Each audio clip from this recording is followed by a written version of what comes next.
আসসালামু আলাইকুম। আপনারা দেখছে আবু হুজাইফা দি ইসলামিক চ্যানেল।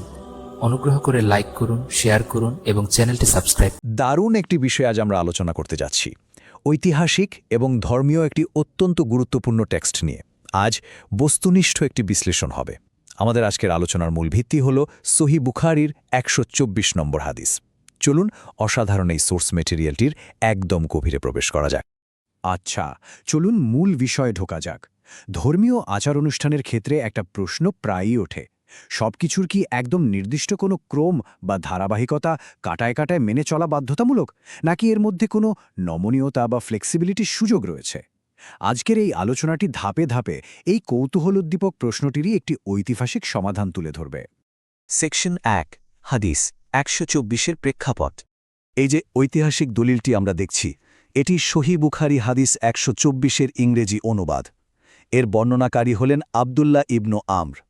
এখানে সহিহ শব্দটা বেশ গুরুত্বপূর্ণ, কারণ এর মানে হল টেক্সটটির সর্বোচ্চ পর্যায়ের প্রামাণ্য বা অথেন্টিক বলে স্বীকৃত। ঠিক এই নির্দিষ্ট সোর্স ডকুমেন্টের উপর ভিত্তি করেই আজকের পুরো বিশ্লেষণটি এগোবে। সেকশন ২, হজের পরিবেশ ও পটভূমি। একবার কল্পনা করা যাক, হজের সময়কার সেই অসম্ভব ব্যস্ত এবং কোলাহলপূর্ণ একটা পরিবেশ। অসংখ্য মানুষ জামরাহর আশেপাশে ভিড় জমিয়েছেন নানা জিজ্ঞাসা আর দিক নির্দেশনা জানার জন্য। তো সোর্স টেক্সটটি পুরোপুরি বুঝতে হলে দুটো টার্ম আমাদের একটু পরিষ্কার করে নিতে হবে। প্রথমটি হল রামি। সহজ কথায়, হজের সময় নির্দিষ্ট স্থানে বা জামরায় পাথর নিক্ষেপ করার যে কাজটা, সেটাকে রামি বলা হয়। আর দ্বিতীয় টার্মটি হল হাদি। হাদি মানে হচ্ছে সেই পশু যা হজের সময় কুরবানি বা উৎসর্গ করার জন্য নির্দিষ্ট করে রাখা হয়েছে। ব্যাস, এই দুটো শব্দ মাথায় রাখলেই সামনের মূল ঘটনাটি বুঝতে আমাদের আর কোনো অসুবিধাই হবে না। চলুন সামনের দিকে এগোই আর দেখি পুরো বিষয়টা কিভাবে দাঁড়াচ্ছে। ঐতিহাসিকভাবে হজের এই আচারগুলোর একটা নির্দিষ্ট ক্রম বা সিরিয়াল রয়েছে। মানে, প্রথমে রামি বা পাথর নিক্ষেপ করতে হবে, এরপর হাদি বা পশু কুরবানি করতে হবে এবং সবশেষে মাথা কামাতে হবে। এটাই হলো একদম স্ট্যান্ডার্ড বা প্রত্যাশিত ধারাবাহিকতা। সেকশন ৩, জামরার নিকটবর্তী স্থানে করা প্রশ্নসমূহ। এখন সবচেয়ে আকর্ষণীয় ব্যাপারটা হলো, আমরা এখানে দুটো সম্পূর্ণ ভিন্ন পরিস্থিতি দেখতে পাচ্ছি। প্রথম ব্যক্তি এসে জানালেন যে তিনি রামি করার আগেই পশু কুরবানি করে ফেলেছেন। অন্যদিকে দ্বিতীয় ব্যক্তি বললেন তিনি আবার পশু কুরবানি করার আগেই মাথা কামিয়ে ফেলেছেন। এখানে লক্ষণীয় বিষয়টা হলো, দুজনের কেউই কিন্তু ওই স্ট্যান্ডার্ড সিরিয়ালটা মানতে পারেননি। রীতিমতো উলটপালট হয়ে গেছে। ঐতিহাসিক এই কথোপকথনের মূল আরবি টেক্সটটিতে পুরো ঘটনাটি একেবারে হুবহু সংরক্ষিত আছে। এখন প্রশ্ন জাগাটা খুবই স্বাভাবিক যে সিরিয়াল ভেঙে ফেলার মতো এরকম একটা বড় বিচ্যুতির পর এই সোর্স অনুযায়ী তখন ঠিক কী জবাব দেওয়া হয়েছিল, সমাধানটা আসলে কী ছিল। সেকশন ৪, সহজীকরণের নীতি।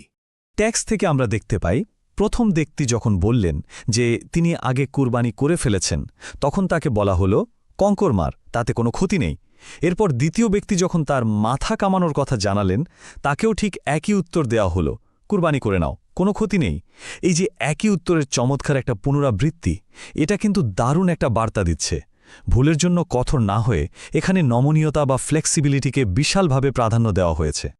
সুতরাং সবচেয়ে ক্রুশিয়াল পয়েন্টটি হল, সোর্স মেটেরিয়ালে খুব স্পষ্টভাবে সারসংক্ষেপ টানা হয়েছে।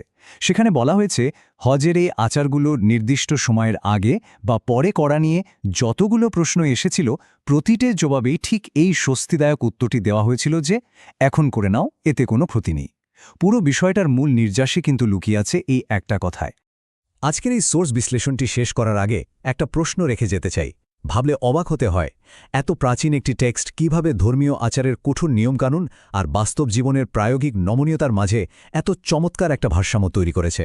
সোর্সটি একেবারে পরিষ্কার করে দেখিয়ে দিচ্ছে যে নিয়ম থাকলেই যে সেটাকে পাথরখণ্ডের মতো অনমনীয় হতে হবে এমন কোনো কথা নেই। এটি আসলেই গভীরে ভাবার মতো একটি বিষয়। আজ এ পর্যন্তই। নতুন কোনো কৌতূহলোদ্দীপক সোর্স ম্যাটেরিয়ালের বিশ্লেষণ নিয়ে খুব শীঘ্রই আবারও কথা হবে।